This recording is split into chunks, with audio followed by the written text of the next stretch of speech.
How to send or transfer video files from your Android mobile device to your computer without using a cable.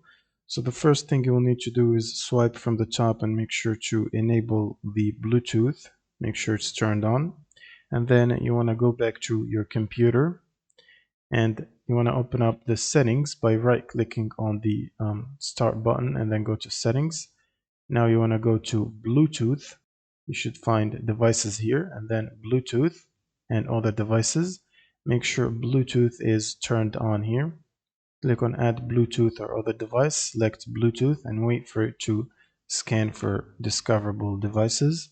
And if you find that your device right here, you should click on it to start the pairing process.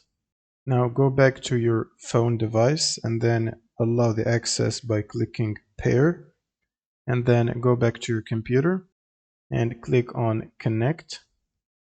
And now it should say that the device is ready to go. Click on done.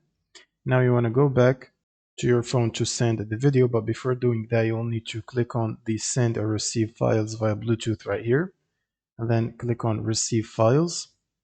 Now you want to go back to your phone, then tap and hold on the video or the file that you want to transfer to the computer, and then click on the send or share button. And from here you want to choose Bluetooth option and then select your computer device from the list, and this should start the sending process. And once it's completed, you should see that the transfer is completed on your computer, and it should also show you the file path where it is saved so you can open it. And that's pretty much it for this video. Subscribe if you found this helpful, and see you on the next one.